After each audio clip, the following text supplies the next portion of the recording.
हे दोस्तों नमस्कार। एक बार फिर से स्वागत है आपके अपने यूट्यूब चैनल ऑनलाइन एग्जामिनेशन पर।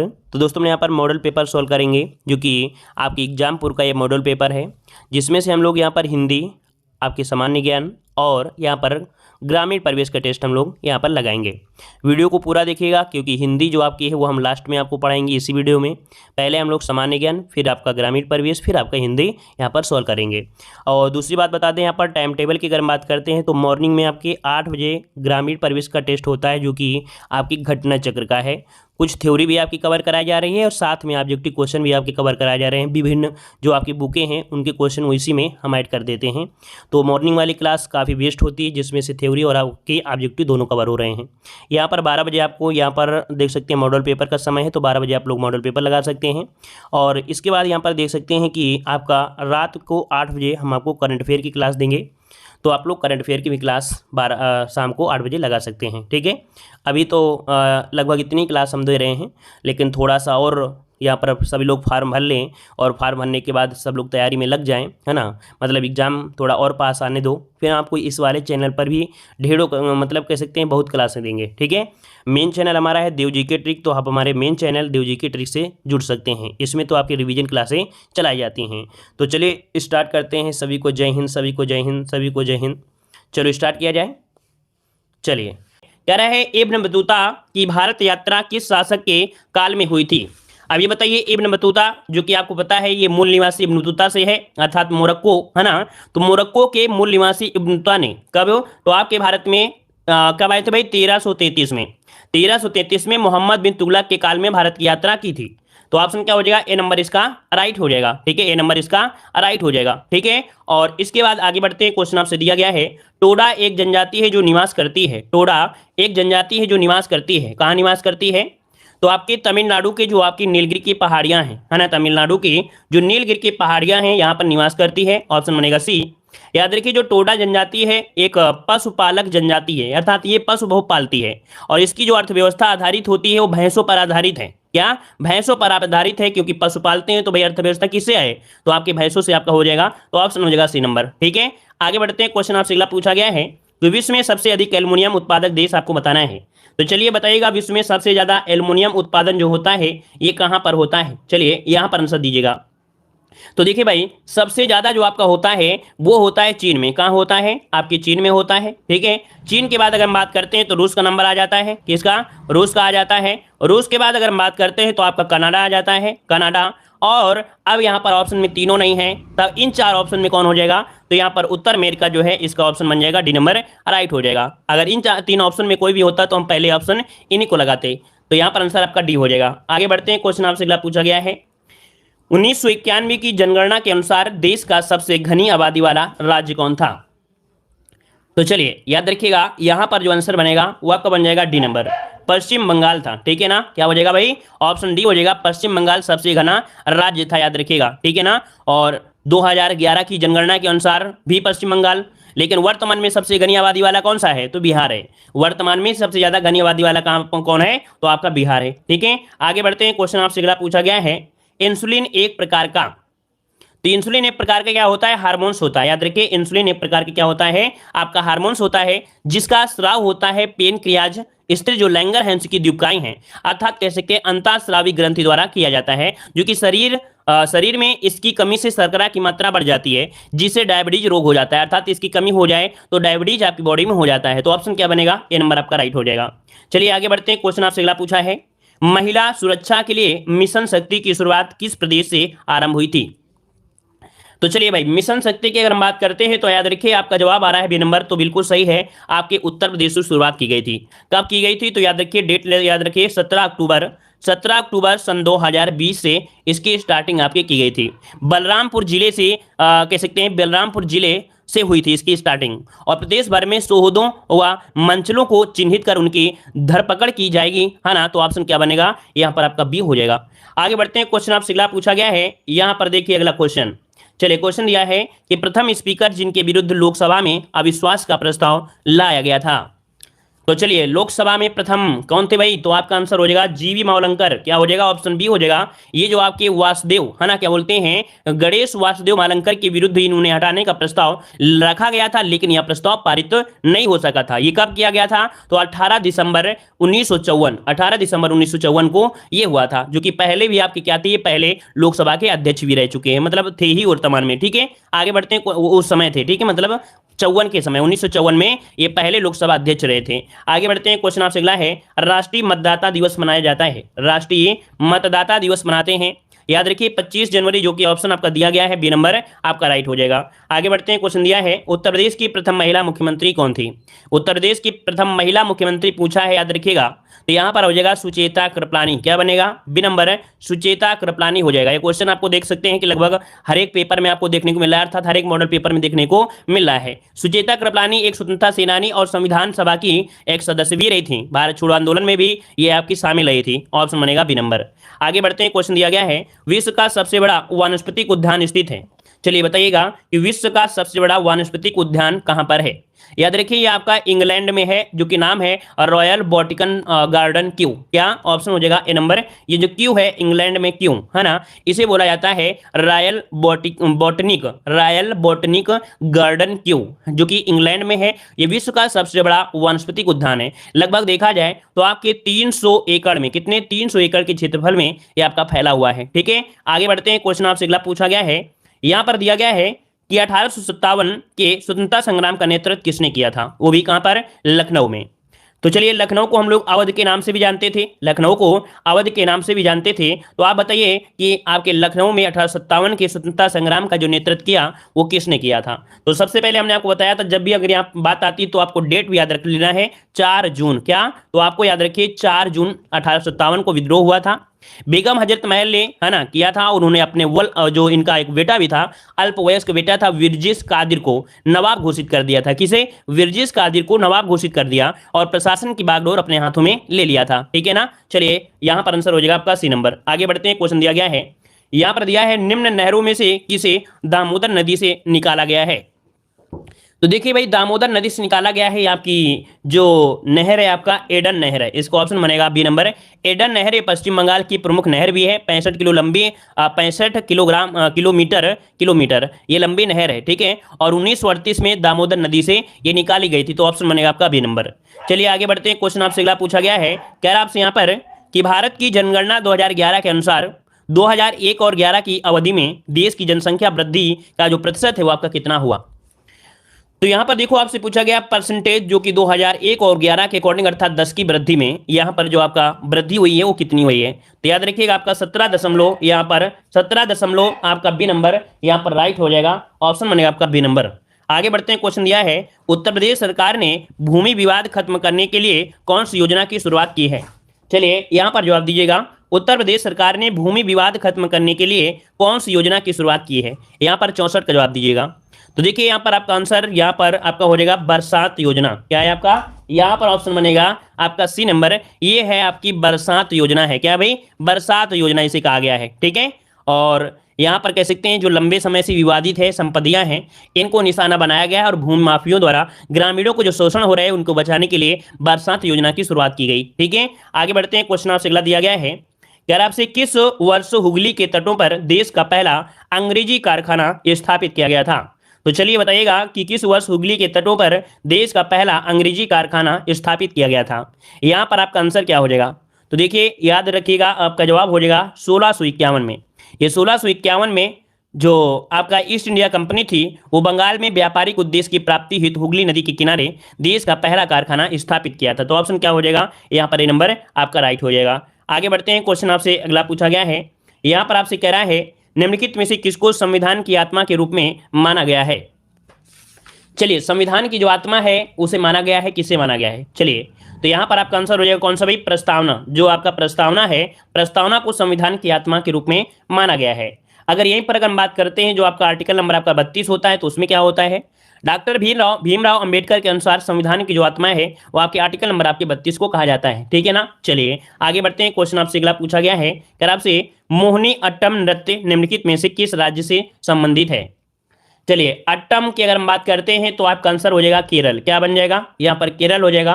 कि मोहिनीअट्टम मुख्य रूप से केरल का लोक नृत्य है और यह महिलाओं द्वारा किया जाने वाला एक शास्त्रीय नृत्य है जो कि कथकली से अधिक पुराना माना जाता है। और यहाँ पर आंसर बन गया कौन सा, बी नंबर। चलिए आगे बढ़ते हैं। क्वेश्चन आपसे अगला पूछा है, मानव शरीर का सामान्य तापक्रम 98.4 फ़ारेनहाइट है, इसके बराबर डिग्री सेंटीग्रेड में तापमान क्या होता है। तो भाई फ़ारेनहाइट हमने यहाँ पर देखा कि 98.4 हुआ। अब सेल्सियस में पूछा है तो सेल्सियस में क्या होता है, लगभग 37 होता है। अब 37 के अकॉर्डिंग अगर आप ऑप्शन देखेंगे तो आपका आंसर बी हो जाएगा, आपका 36.89। इसे हम बोलते हैं बॉडी का टेम्परेचर होता है 37 डिग्री सेंटीग्रेड। तो ऑप्शन क्या बनेगा, बी नंबर हो जाएगा। आगे बढ़ते हैं। क्वेश्चन आपसे अगला पूछा गया है, निम्नलिखित दरों में से किससे होकर लेह जाने का रास्ता मिलता है। तो देखिए लेह जाने के लिए रास्ता होता है, ये आपका होता है जो जास्कर श्रेणी पर स्थित है, कौन, जोजिला दर्रा। जास्कर श्रेणी पर स्थित है आपका जोजिला दर्रा। तो भाई जोजिला दर्रा से हम लोग होकर यहाँ पर श्रीनगर से लेह जाने का मार्ग आपका गुजरता है, ठीक है ना। अगर हम बात करते हैं सिपकिले दर्रा की, तो सिपकिला दर्रा कहाँ पर है, तो आपके हिमाचल प्रदेश में। जबकि यहाँ पर आपका बनिहाल दर्रा की बात करते हैं तो ये पीर पंजाल श्रेणी पर आप स्थित है और इसी से जम्मू कश्मीर श्रीनगर का रास्ता होता है, ठीक है। चुंबी घाटी तिब्बत और सिक्किम पर भूटान में स्थित है। तो ऑप्शन क्या हो जाएगा, ए नंबर हो जाएगा। अगला क्वेश्चन आपसे यहाँ पर दिया गया है, निम्नलिखित में से कौन सा भारतीय अर्थव्यवस्था का प्रमुख लक्ष्य है। भारतीय अर्थव्यवस्था का जो प्रमुख लक्ष्य है वो आपकी कैसी है, मतलब आपकी जो भारतीय अर्थव्यवस्था है कैसी है, पूंजीवादी है, समाजवादी है, मिश्रित है, कैसी है। तो भैया आपको कितनी बार पढ़ाया गया है कि जो आपकी भारत की अर्थव्यवस्था है वो कैसी है, तो आपकी पूंजीवादी अर्थव्यवस्था है या मिश्रित है। तो आइए आपका हो जाएगा आंसर सी नंबर, ये मिश्रित अर्थव्यवस्था है। भारत की जो अर्थव्यवस्था है ये मिश्रित अर्थव्यवस्था है, याद रखिएगा, ठीक है ना। और यह देखा जाए तो काफी बड़ी अर्थव्यवस्था है विश्व की, है ना। चलिए आगे बढ़ते हैं। क्वेश्चन आपसे अगला पूछा गया है, यहाँ पर है चिपको आंदोलन संबंधित है। तो देखिए चिपको आंदोलन जो कि एक पर्यावरण संरक्षण से संबंधित आंदोलन चलाया गया था, ये आपके पर्यावरण मतलब हो गया पादप संरक्षण, क्या, पादप संरक्षण। तो पादप संरक्षण हो गया, ऑप्शन क्या बनेगा आपका, बी नंबर यहाँ पर राइट हो जाएगा। और यहाँ पर कह सकते हैं उस समय जो ये भाग हुआ करता था उत्तराखंड का, ये उत्तर प्रदेश में ही लगता था। वृक्षों की कटाई पर विरोध करने के लिए ये आंदोलन आपका चलाया गया था। कहां पर, उत्तराखंड के चमोली जिले से आपका चलाया गया था, जो कि आपके 1970 में प्रारंभ हुआ था, ठीक है। और यहाँ पर आगे बढ़ते हैं। क्वेश्चन आपसे अगला पूछा गया है, मुगल सम्राट ने निम्नलिखित में से किसे इंग्लिश खां की उपाधि दी थी। चलिए बताइएगा, इंग्लिश खां की उपाधि जो दी गई थी यहां पर किसे दी गई थी। यहां पर आपका आंसर 72 नंबर में, तो ऑप्शन हो जाएगा विलियम हॉकिंस को। याद रखिएगा कि जहांगीर ने अंग्रेज खां या इंग्लिश खां की उपाधि दिया था, ऑप्शन बनेगा यहां पर आपका कौन, हॉकिंस हो जाएगा, डी नंबर। आगे बढ़ते हैं। क्वेश्चन आपसे अगला पूछा गया है, निम्नलिखित झीलों में से कौन विश्व की प्राचीनतम तथा सबसे गहरी झील है। ये सबसे प्राचीनतम और सबसे गहरी झील है, जिस पर अभी यहाँ पर देख सकते हैं कि करंट अफेयर में क्वेश्चन बना था कि इस झील में टेलीस्कोप भी लगाया गया है आपकी जानकारी के लिए। तो ये है आपकी कौन सी, आपकी वैकाल झील है, ऑप्शन हो जाएगा यहाँ पर बी नंबर। वैकाल झील दुनिया के सबसे प्राचीन, लगभग देखा जाए 3 करोड़ वर्ष आपकी पुरानी है और गहरी झील भी है, ठीक है ना। और यहाँ पर आगे बढ़ते हैं। क्वेश्चन आपसे अगला पूछा गया है, यहाँ पर क्वेश्चन दिया गया है, देखिए क्वेश्चन है, निम्नलिखित में से किसके विरोध में रविन्द्रनाथ टैगोर ने अपनी नाइटहुड का परित्याग कर दिया था। तो भाई नाइटहुड की जो उपाधि थी वो त्याग दिया था, ये किसकी वजह से, यहां पर आंसर दीजिएगा। तो देखिए आपका जो जलियांवाला नरसंहार है, ऑप्शन बनेगा आपका सी नंबर, आपका हो जाएगा सी नंबर, आपका यहाँ पर राइट हो जाएगा, ठीक है, याद रहेगा। चलिए और यहां पर आगे बढ़ते हैं। क्वेश्चन आपसे अगला पूछा गया है, यहां पर है, भारत में पंचायती राज व्यवस्था का शिल्पी किसे कहा जाता है। चलिए भारत में पंचायती राज व्यवस्था का शिल्पी किसे कहा जाता है।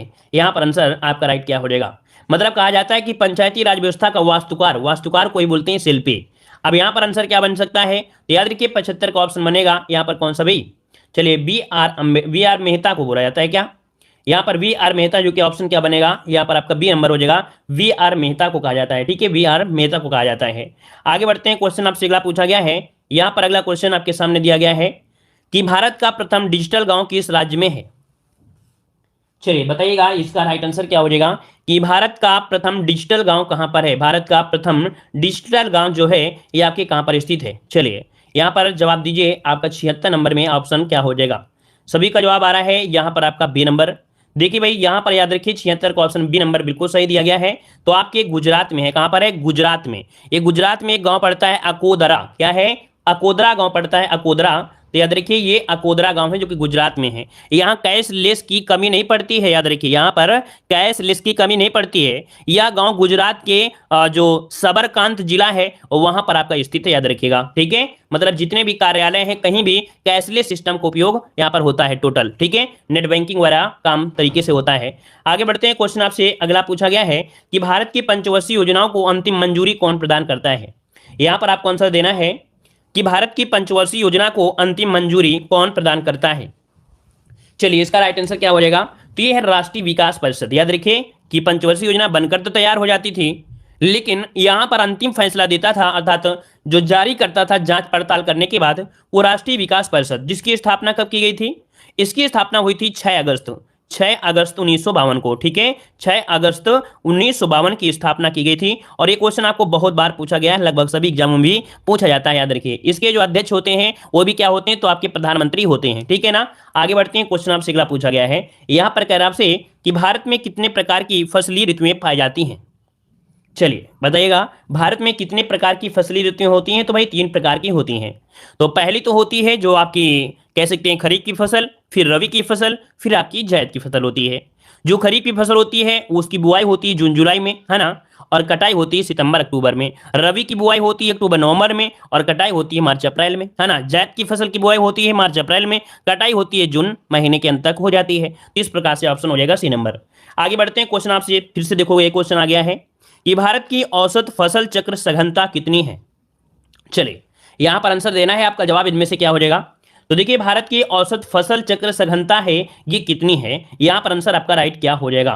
चलिए राइट आंसर की अगर हम बात करते हैं तो करंट में जो 27 अप्रैल का एक डाटा आया है, 27 अप्रैल का एक डाटा है, 17 एपी मतलब अप्रैल का एक डाटा आया है जो कि 2001 का है, 2001 का है। तो इसमें गहनता 136% है। कितनी भाई, 136% ये करंट का डाटा है, इसे आप लोग नोट कर सकते हैं। ठीक है, तो अब इसके अनुसार जो ऑप्शन आपको मिले तो आपको कम वाला आप लगा देना है, ऑप्शन में आपको ए लगा दीजिएगा। ठीक है ना, वैसे करंट का डाटा है जो कि 27 अप्रैल 2021 का ये डाटा है, तो आपका 136% ये फसल चक्र की सघनता है, याद रहेगा। चलिए आगे बढ़ते हैं, क्वेश्चन। अच्छा ये निकाला कैसे जाता है, देखो निकाला जाता है कैसे, एक सूत्र होता है फसल चक्र बराबर, देखो यहाँ पर इसके बराबर हम कह दें कि फसल चक्र बराबर यहाँ पर होता है फसलों की संख्या। क्या होता है भाई, फसलों की संख्या हो जाती है, फसलों की संख्या होती है, इसके बाद उसमें होता है वर्तमान समय, और इसके बाद 100 से गुणा कर देता है। ठीक है, 100 से गुणा कर दिया जाता है, तो इस प्रकार से फसल गहनता आपको मिल जाती है। ठीक है, आगे बढ़ते हैं, क्वेश्चन आपसे दिया है इनमें से कौन सी फसल रबी की फसल आपकी नहीं है।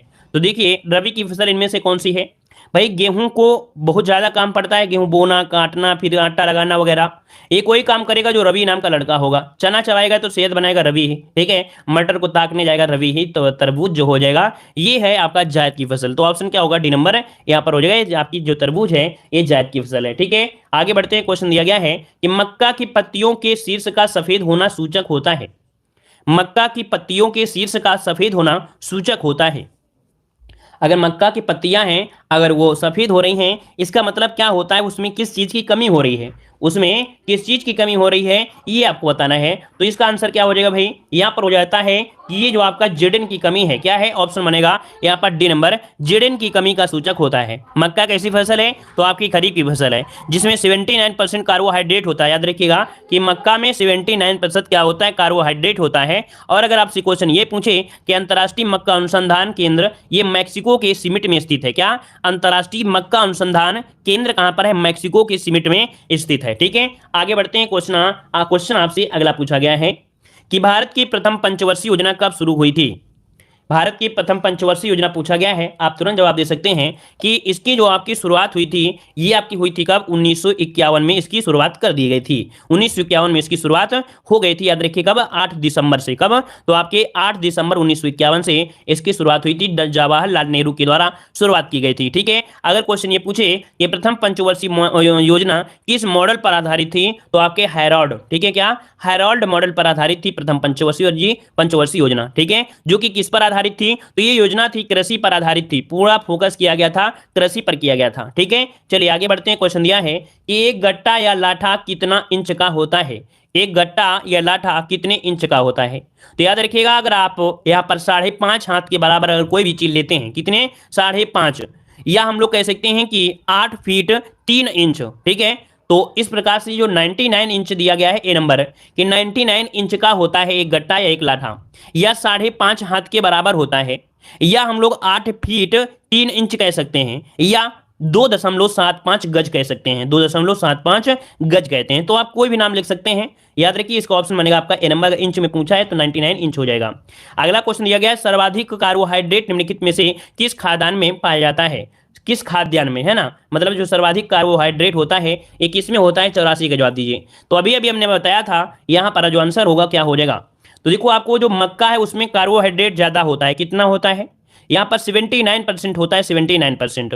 और इसके बाद गेहूं में आता है, गेहूं में कितना होता है, तो गेहूं में कार्बोहाइड्रेट होता है लगभग आपको 65% से लेके आपके 70% तक आपका होता है, ठीक है। और जो चावल है तो चावल में कितना पड़ता है, चावल में होता है 76% होता है, चावल में होता है, ठीक है ना, याद रहेगा। चलिए आगे बढ़ते हैं। क्वेश्चन दिया गया है एक धुर किसके बराबर होता है, एक धुर किसके बराबर होता है, यहां पर आपको जवाब देना है।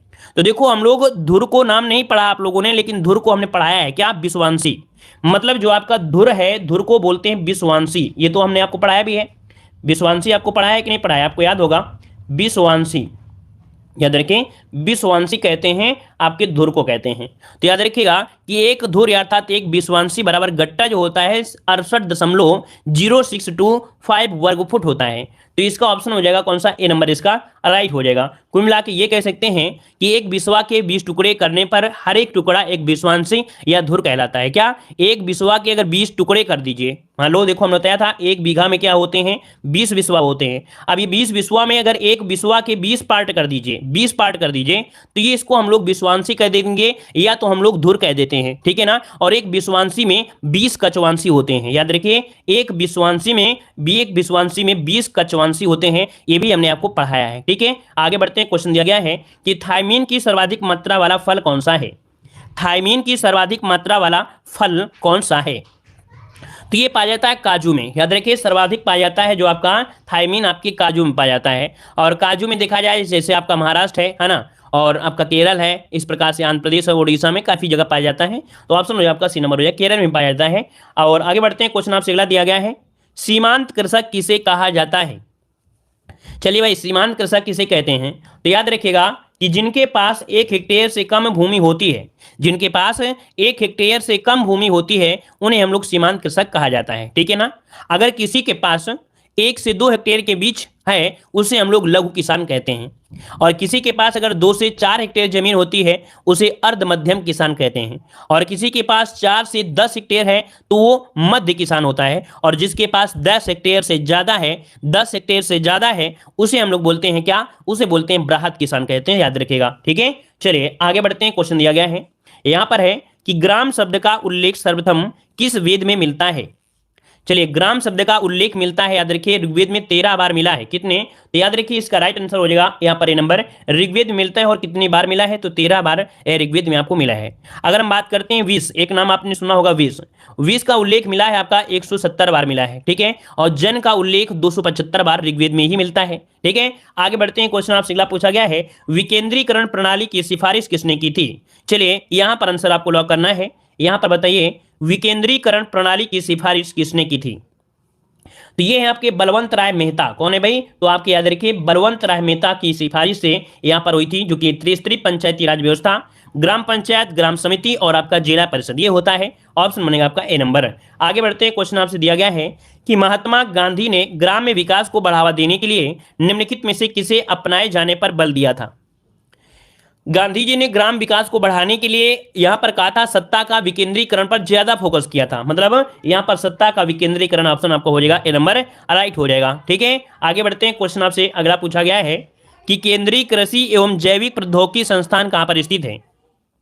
केंद्रीय कृषि एवं जैविक प्रौद्योगिकी संस्थान कहां पर स्थित है, यहां पर आंसर दीजिएगा। तो देखिए आपका 91 की अगर हम बात करते हैं तो आपका आंसर क्या हो जाएगा, यहां पर आपको जवाब देना है। आपका राइट आंसर इनमें से क्या हो जाएगा, केंद्रीय कृषि एवं दिया गया है, केंद्रीय कृषि एवं जैविक प्रौद्योगिकी पूछा गया है। तो 91 का ऑप्शन आपका ए हो जाएगा रांची, जो कि आपके झारखंड में है। कहां पर है, रांची, जो कि झारखंड में है, याद रखिएगा। अगर हम आपसे बात करते हैं, यहां पर एक पॉइंट बहुत पूछा जाता है कि राष्ट्रीय कृषि मौसम विज्ञान, राष्ट्रीय कृषि मौसम विज्ञान, तो वो पूना में है, जो कि महाराष्ट्र में है, ठीक है। चलिए आगे बढ़ते हैं। क्वेश्चन आपसे अगला पूछा गया है, कह रहा है आपसे यहां पर क्वेश्चन कि गाय को दुग्ध उत्पादन बढ़ाने के लिए क्या दिया जाता है। गाय को दुग्ध उत्पादन बढ़ाने के लिए क्या दिया जाता है, तो उन्हें दिया जाता है प्रोलैक्टिन। क्या देते हैं, प्रोलैक्टिन एक दिया जाता है, प्रोलैक्टिन, ठीक है ना। ये क्या होता है, प्रोलैक्टिन पिट्यूटरी ग्रंथि द्वारा उत्पादित एक हार्मोन्स होता है। प्रोलैक्टिन पिट्यूटरी ग्रंथि द्वारा उत्पादित क्या होता है, एक हार्मोन्स होता है। तो ऑप्शन बनेगा आपका ए नंबर हो जाएगा। आगे बढ़ते हैं, क्वेश्चन आपसे अगला पूछा गया है, यहां पर कह रहा है राज्य और जिले के बीच समन्वयक होता है। राज्य और जिले के बीच जो समन्वयक होता है वो क्या होता है, तो ये होता है जिला अधिकारी। याद रखिए, ऑप्शन हो जाएगा आपका सी नंबर है, ये जिला अधिकारी होता है, जिला अधिकारी। यही व्यक्ति जब राजस्व वसूलता है तो इसे कलेक्टर कहा जाता है, और जब न्यायिक से संबंधित कार्य करता है तो इसे जिला अधिकारी भी कहा जाता है। याद रखिएगा, जब राजस्व वसूलता है तो इसे कलेक्टर कह देते हैं, और जब न्यायिक से संबंधित कार्य करता है तो इसे जिला अधिकारी कहा जाता है। तो आपका जवाब हो जाएगा यहां पर आपका सी नंबर, ठीक है। आगे बढ़ते, क्वेश्चन आपसे अगला पूछा गया है कि भारत के कुल दूध उत्पादन में किस पशु का सर्वाधिक योगदान है। तो देखो, जो भैंस है इनका सर्वाधिक योगदान होता है। यहां पर आपका ऑप्शन हो जाएगा ए नंबर, यहां पर राइट हो जाएगा, ए नंबर राइट हो जाएगा, ठीक है ना। भैंस का दूध गाय की अपेक्षा अधिक गाढ़ा भी होता है, और भैंस के दूध में गाय की अपेक्षा अधिक कैल्शियम भी होता है, कैल्शियम भी इसी में होता है, ठीक है ना। याद रखिए, उत्तर प्रदेश का स्थान भी प्रथम स्थान रहता है आपके दुग्ध उत्पादन में। अगला क्वेश्चन, मुख्यमंत्री शिशुता प्रोत्साहन योजना किस राज्य की योजना है। मुख्यमंत्री शिशुता प्रोत्साहन योजना उत्तर प्रदेश की योजना है। यहां पर ऑप्शन हो जाएगा बी नंबर, जिसका आ रहा है बिल्कुल राइट हो जाएगा।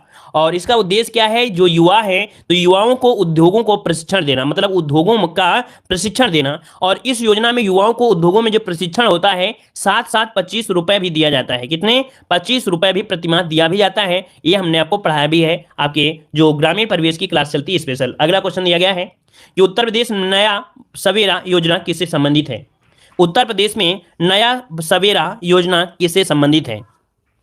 तो देखो, यहां पर नया सवेरा है, ये आपके जो श्रमिक बालकों से संबंधित है। किससे, श्रमिक बालकों से संबंधित है। यहां पर जो ऑप्शन है ये आपका सी नंबर हो जाएगा, श्रमिक बालकों से संबंधित है।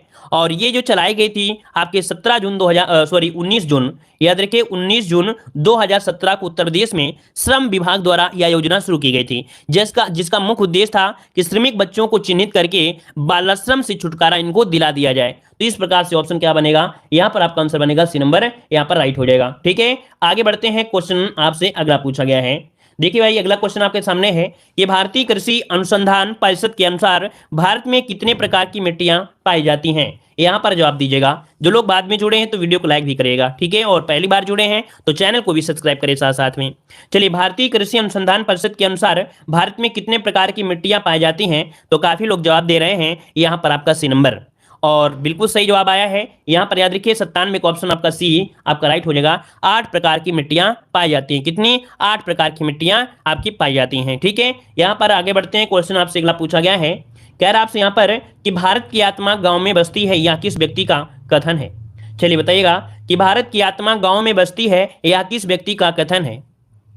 तो ये आपके जो महात्मा गांधी थे, याद रखिएगा कि जो आपके महात्मा गांधी है, महात्मा गांधी ने कहा था। ऑप्शन आपका सी नंबर इसका राइट हो जाएगा, ठीक है। और ये आपका राष्ट्रीय पंचायत दिवस के रूप में भी मनाया गया है। आगे बढ़ते हैं, क्वेश्चन आपसे अगला पूछा गया है, कह रहा है कि अंतर्राष्ट्रीय मजदूर दिवस कब मनाया जाता है। चलिए, अंतर्राष्ट्रीय मजदूर दिवस जो कि प्रत्येक वर्ष 1 मई को मनाते हैं, कब मनाते हैं भाई, 1 मई को मनाते हैं। इसका ऑप्शन बनेगा आपका बी नंबर, 1 मई को होता है। मजदूर दिवस को मई दिवस के रूप में भी कहा जाता है, अर्थात जाना जाता है। मजदूर दिवस मनाने की शुरुआत कब की गई थी, तो याद रखिए 1886 से। कब, तो आपके 1886 से ये मनाया जा रहा है। आगे बढ़ते हैं, क्वेश्चन आपसे अगला पूछा गया है, उत्तर प्रदेश के विकास का सबसे बड़ा स्रोत इनमें से कौन सा है। चलिए बताइएगा, उत्तर प्रदेश के विकास का सबसे बड़ा स्रोत क्या है। तो देखिए भाई, उत्तर प्रदेश का जो विकास है उसमें सबसे ज्यादा योगदान है किसका, तो ये भाई राजस्व का है। किसका है भाई, तो आपका राजस्व का है। हालांकि सरकार की कमाई राजस्व से भी होती है, भूमि लगान से भी होती है, आरटीआई से भी होती है और टैक्स से भी होती है। तो इसका आपका ऑप्शन हो जाएगा कौन सा, यहाँ पर ए नंबर इसका राइट हो जाएगा। क्वेश्चन आपका यहाँ पर देख सकते हैं, आपका हिंदी आ चुका है। और याद रखिए, ये जो हिंदी है वो एग्जामपुर के मॉडल पेपर से अलग है। मतलब ये है कि सामान्य ज्ञान और आपकी ग्रामीण परिवेश वो आपकी एग्जामपुर से है, लेकिन ये जो आपकी हिंदी है वो हमारी स्पेशल आपकी बनाई हुई है, क्योंकि एग्जामपुर में आपकी हिंदी सिलेबस के अनुसार नहीं थी, है ना। जो उन्होंने पहले पेपर निकाला था मॉडल पेपर, उस सिलेबस के अकॉर्डिंग नहीं थी। उसमें रस थे, छंद थे, अलंकार थे, हिंदी साहित्य भी था। इसलिए इसमें 25 क्वेश्चन जो हैं वो आपके हमने अपने अकॉर्डिंग रखा है, जो कि आपके सिलेबस के अकॉर्डिंग है ना। ना। तो आप वीडियो को पूरा देखा करें, परेशान मत हो जा करें, एक आधे क्वेश्चन मिल भी सकते हैं, तो कोई इसमें दिक्कत की बात नहीं होती है, ठीक है। और बहुत ही लाजवाब टेस्ट आपका यहाँ पर कह सकते हैं हिंदी का भी है। तो चलिए यहाँ पर क्वेश्चन दिया है कि खेत रहना मुहावरे का अर्थ क्या होता है। चलिए खेत रहना मुहावरे का अर्थ क्या हो जाएगा, तो यहाँ पर देखिए आपका जवाब क्या हो जाएगा, बी नंबर, युद्ध में शहीद होना, है ना। ऑप्शन बने आपका बी नंबर। आगे बढ़ते हैं, क्वेश्चन आपसे अगला पूछा है, काल के कितने भेद होते हैं। काल के कितने भेद होते हैं, तो कितने होते हैं, 3 ही तो होते हैं ना। अरे तीन ही तो होते हैं, काल के जो होते हैं आपके 3 होते हैं, ठीक है, भूत, वर्तमान और आपका भविष्य। अगला क्वेश्चन आपसे यहाँ पर दिया है कि संधि कितने प्रकार की होती हैं। संधि कितने प्रकार की होती हैं, तो स्वसंधि, व्यंजन संधि और विसर्ग संधि, मतलब ऑप्शन क्या हो जाएगा, बी नंबर आपका राइट हो जाएगा। आगे बढ़ते हैं, क्वेश्चन आपसे अगला पूछा है, इनमें से खेलना शब्द से बना विशेषण कौन सा है। चलिए बताइएगा, खेलना शब्द से बना विशेषण, इस प्रकार के क्वेश्चन आपके 2021 में बहुत पूछे गए हैं। तो खेलना शब्द से बना विशेषण क्या हो जाएगा आपका, खिलाड़ी, जो कि ऑप्शन बने आपका सी नंबर राइट हो जाएगा। आगे बढ़ते हैं, क्वेश्चन आपसे अगला पूछा गया है कि निम्नलिखित में से कौन सा शब्द सूर्य का पर्यायवाची है। सूर्य का पर्यायवाची पूछा गया है, तो देखिए सूर्य का पर्यायवाची यहाँ पर कौन सा हो सकता है, कृषांत तो होगा नहीं क्योंकि आग का होता है, मारुत हवा का होता है, मतलब यहाँ पर जो ऑप्शन सी नंबर आपका आदित्य है, ये सूर्य का पर्यायवाची हो जाएगा, ऑप्शन बने आपका सी नंबर। आगे बढ़ते हैं, क्वेश्चन आपसे अगला पूछा गया है, मीनाक्षी का पर्यायवाची शब्द क्या होता है। मीनाक्षी का पर्यायवाची, तो यहाँ पर देखिए मीनाक्षी का पर्यायवाची होता है दुर्गा होता है, क्या होता है, दुर्गा, याद रखिए। इसका ऑप्शन बने आपका बी नंबर, 6 का ऑप्शन बनेगा आपका यहाँ पर बी नंबर। आगे बढ़ते हैं, क्वेश्चन आपसे अगला पूछा गया है, उत्थान का विलोम शब्द क्या होगा। उत्थान का विलोम शब्द क्या हो जाएगा, चलिए 7 को बताइएगा। उत्थान का होता है आपका पतन होता है ना, उत्थान का होता है पतन, मतलब ऑप्शन बने आपका ए नंबर। आगे बढ़ते हैं, क्वेश्चन आपसे दिया गया है, निम्नलिखित में से कौन अथ का विलोम है। कौन अथ का विलोम, तो अथ का क्या होता है, इति होता है, अथ का क्या होता है, इति होता है, ऑप्शन बने आपका सी नंबर। अगला है, कमल नयन में कौन सा समास है। कमल नयन में कौन सा समास है, चलिए कमल के समान नयन, अर्थात यहाँ पर पता है कि कर्मधारय समास हो जाएगा, क्या हो जाएगा आपका कर्मधारय समास हो जाएगा। हमने बताया था के समान या रूपी या कह सकते हैं महाशब्द लगते हैं, वो आपके होते हैं कर्मधारय समास में, ऑप्शन बने आपका सी नंबर। आगे बढ़ते हैं, क्वेश्चन आपसे अगला पूछा है, जो पहले कभी ना हुआ हो, जो पहले कभी ना हुआ हो वाक्यांश के लिए एक शब्द आपको बताना है। तो चलिए भाई, इसका राइट आंसर इनमें से क्या हो जाएगा, चलिए जो पहले कभी ना हुआ हो, इसे बोलते हैं अभूतपूर्व, याद रखिए। इसका ऑप्शन में आपका बी नंबर अभूतपूर्व हो जाएगा। अगला क्वेश्चन आपसे यहाँ पर दिया गया है कि अरहर की टट्टी गुजराती ताला का सही अर्थ क्या होता है। चलिए भाई, यहाँ पर देखिए क्या है, मतलब होता है छोटी वस्तु के लिए अधिक व्यय करना। यहाँ पर जो आपका आंसर है वो आपका बी हो जाएगा, छोटी वस्तु के लिए अधिक व्यय करना, ये आपका दिया है। अगला क्वेश्चन यहाँ पर आपसे दिया गया है, चलिए क्वेश्चन आपसे दिया गया है, आटे दाल का भाव मालूम होना कहावत का अर्थ क्या होता है। आटे दाल का भाव मालूम होना मुहावरे का कहावत बताइए क्या हो जाएगा।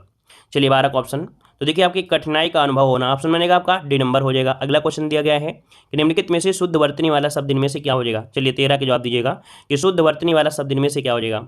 चलिए यहाँ पर देखिए उज्ज्वल किस प्रकार से लिखते हैं, उज्ज्वल जो ऑप्शन है आपका बी नंबर आपका राइट हो जाएगा। आगे बढ़ते हैं, क्वेश्चन आपसे दिया गया है, किस कारक में से विभक्ति का प्रयोग साधन अर्थ में होता है।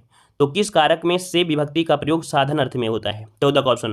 तो 14 का ऑप्शन जो आपका बी नंबर करण से, है ना, क्या होता है भाई, करण से क्या होता है, वो भी साधन के अर्थ में होता है, क्योंकि एक से का अर्थ होता है अलग से, है ना। तो यहाँ पर आंसर क्या होगा, बी नंबर आपका हो जाएगा। अगला क्वेश्चन आपसे दिया गया है, शुद्ध वर्तनी आपको बताना है, वंदना लिखेंगे या वंदना लिखेंगे। चलिए 15 का जवाब दीजिएगा, 15 का ऑप्शन क्या हो जाएगा, यहाँ पर बी नंबर वंदना, इस प्रकार से लिखते हैं, ठीक है। आगे बढ़ते हैं, क्वेश्चन आपसे अगला पूछा गया है, इनमें से तत्सम तद्भव का एक युग्म आपका अशुद्ध है, उस अशुद्ध युग्म को आप बताइए कि यहाँ पर आंसर आपका क्या हो जाएगा। चलिए 16 नंबर का जवाब देना है। और यहाँ पर देखिए, अगर हम 16 की बात करते हैं तो आपका दिया है उपाध्याय का होता है ओझा, श्रेष्ठ का हो जाता है सेठ, है ना। ये तत्सम और तद्भव, अर्थात ये तत्सम ये तद्भव, तत्सम तद्भव। अनिष्ट दिया है अंगीठा, अनिष्ट का दिया है अंगीठा, तो क्या ये आंसर हो जाएगा क्या, ये बताइए जल्दी से। यहाँ पर देखिए आपका अनिष्ठिका का तत्सम है जिसकी अंगीठी होती है, अनिष्ठिका होता है ना, यहाँ पर सी नंबर आपका गलत दिया गया है। और आर्द्रक का होता है अद्रक, मतलब यहाँ पर सी वाला आपका गलत दिया गया था। आगे बढ़ते हैं, क्वेश्चन आपसे अगला पूछा गया है, अंबर का अनेकार्थक शब्द आपका नहीं है, अंबर का अनेकार्थक शब्द आपका नहीं है, 17 का जवाब दीजिएगा। देखिए अंबर मतलब होता है वस्त्र, अंबर मतलब एक इत्र भी होता है और आपका मेघ भी होता है, लेकिन स्फटिक नहीं होता है, याद रखिए यहाँ पर स्फटिक नहीं होता है। तो 17 का ऑप्शन हो जाए आपका यहाँ पर सी नंबर। अगला क्वेश्चन आपसे दिया है, हिंदी में कितने वचन होते हैं, हिंदी में कितने वचन होते हैं। तो हिंदी में वचन कितने होते हैं आपके, 2 होते हैं, 3 नहीं होते हैं, 2 ही होते हैं, याद रखिएगा, एक वचन बहुवचन। अगला क्वेश्चन दिया गया, निम्नलिखित में से तत्सम शब्द का चयन करना है, तत्सम शब्द का चयन करना है। और यहाँ पर बताइए 19 का ऑप्शन क्या हो जाएगा। तो तत्सम की अगर हम बात करते हैं तो देखो ये तो आपका हो नहीं सकता कुआं, क्योंकि यहाँ पर चांद की बिंदी है, यहाँ भी चांद बिंदी है, ये भी नहीं होगा। कर्पूर का कपूर मतलब कर्पूर होता है, मतलब ये भी नहीं होगा। तो ऑप्शन हो जाएगा ये नंबर अंधकार हो जाएगा, जो कि तत्सम है। अगला क्वेश्चन दिया गया, महोत्सव शब्द में कौन सी संधि है, महोत्सव शब्द में कौन सी संधि है। तो देखो हमने बताया था कि ए की मात्रा, ओ की मात्रा और आपका अर जो होते हैं वो आपके गुण संधि में होते हैं, मतलब ऑप्शन जो आपका सी नंबर आपका गुण है ये आपका राइट आंसर हो जाएगा। महाधनुत्सव महोत्सव, ऑप्शन सी हो जाएगा गुण संधि। आगे बढ़ते हैं, क्वेश्चन दिया गया है कि पीछे पीछे चलने वाला वाक्यांश के लिए एक शब्द बताना है, पीछे पीछे चलने वाला वाक्यांश के लिए एक शब्द। यहाँ पर क्या होता है, चलिए अनुचर होता है या अनुगामी होता है? देखिए पीछे पीछे चलने वालों को बोलते हैं अनुगामी। क्या बोलते हैं? अनुगामी। ऑप्शन में क्या बनेगा? D number. अगला क्वेश्चन दिया गया है, निम्नलिखित में से कौन तत्सम शब्द आपका है? चलिए 22 का ऑप्शन दीजिएगा, तत्सम शब्द की पहचान करिएगा। यहाँ पर दिया अटारी तो अट्टालिका होता है ना। अजान दिया है, अनजान होता है। अगवा, यहाँ पर देखो असीत जो आपका दिया है सी नंबर। वैसे भी हमने आपको बताया था कि ये वाला जो आपका सा मिलता है हमेशा वो आपको तत्सम शब्द में ज़्यादा मिलता है, ठीक है ना। या इस प्रकार का सा दिया गया हो तो ये शब्द आपको होते हैं यहाँ पर, आंसर आपका सी हो जाएगा। अगला क्वेश्चन दिया गया है, निम्नलिखित में से किस शब्द की वर्तनी आपकी शुद्ध दी गई है? तो चलिए भाई 23 का ऑप्शन बताइए कि इनमें से कौन सी वर्तनी आपकी शुद्ध दी गई है 23 नंबर में। देखिए यहाँ पर व्यवहार दिया गया है, व्यवहार, तो ये क्या व्यवहार सही है क्या? मिष्ठान, मिष्टान्न, और आधीन दिया है, अधीन होता है मतलब अत्यधिक। यहाँ पर देखिए ऑप्शन जो आपका बी नंबर है ये आपका राइट हो जाएगा। आगे बढ़ते हैं, क्वेश्चन आपसे अगला पूछा गया है कि लिंग के कितने भेद होते हैं? चलिए यहाँ पर बताइए 24 नंबर में। 24 का ऑप्शन क्या हो जाएगा? 24 का ऑप्शन हो जाएगा यहाँ पर 2 होते हैं, स्त्रीलिंग और आपकी पुल्लिंग। अगला क्वेश्चन दिया गया है, अपने हाथ से स्वयं काम करो वाक्य का शुद्ध रूप इनमें से बताइए क्या हो जाएगा? 25 की अगर हम बात करते हैं तो देखिए अपना काम स्वयं करो, अपना हाथ यहाँ पर लगाने की जरूरत नहीं थी, यहाँ पर हो जाएगा अपना काम स्वयं करो, मतलब ऑप्शन जो है यहाँ पर ए नंबर आपका राइट हो जाएगा।